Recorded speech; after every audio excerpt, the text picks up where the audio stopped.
Well, here to give us some historic context to all this is historian and professor Barbara Perry. Thank you so much for joining us.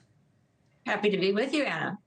Well, if we take a look at a recent poll that just came out, and this is about who handles the border better.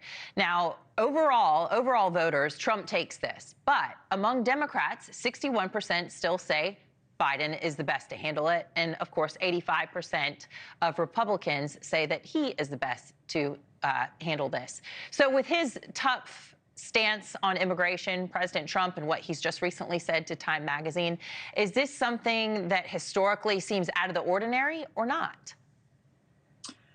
Well, I just recently visited Montpelier, which is the historic home of James Madison, about 30 miles north of where I am, the home of Thomas Jefferson in Charlottesville, Virginia. And I visited the gravesite of James Madison, who's correctly called the father of the Constitution.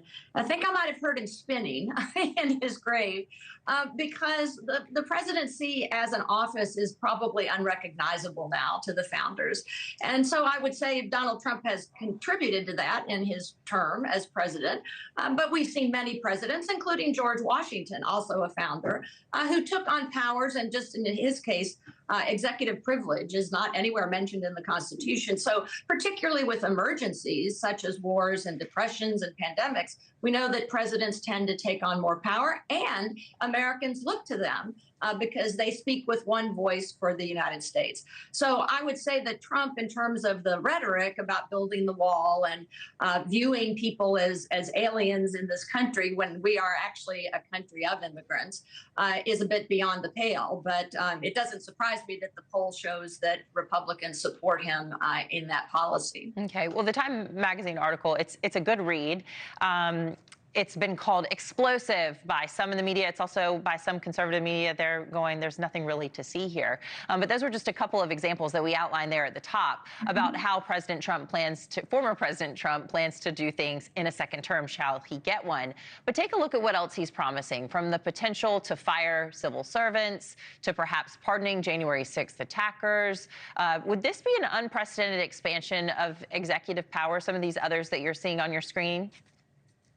I think it would be, Anna, particularly in a time when we're not at war around the world, as in the case of two world wars. The Vietnam War is another example, or in the case of the Great Depression or the most recent pandemic. And so we did see a president in the person of Donald Trump take on extraordinary power in getting the vaccines out to people. So I've come again to believe that presidents in times of emergency should take on those powers, sometimes even beyond what the founders had anticipated. But I think we need to go to the next step, and that is, I think I heard James Madison spitting in his grave, maybe over this Time magazine interview that Trump did, particularly on the issue of election denial. And Trump was asked about, of course, the January 6th situation. He calls the people who invaded the Capitol on that day and attempting to stop the counting of the electoral votes a constitutional duty of the Congress. You know, he calls them patriots. And so I think that would be very upsetting to our founders.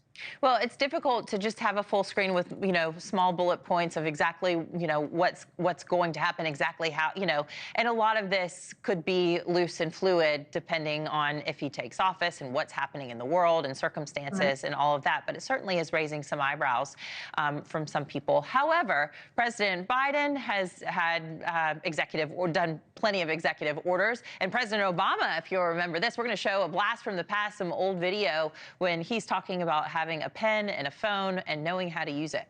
Listen. I've got a pen and I've got a phone. And I can use that pen to sign executive orders and take executive actions and administrative actions. And people were calling him King Obama at the time. I remember all the memes all over social media from it. Is it fair, though, to compare what Obama did to Trump's plans if he wins? Is this apples to apples in your eyes?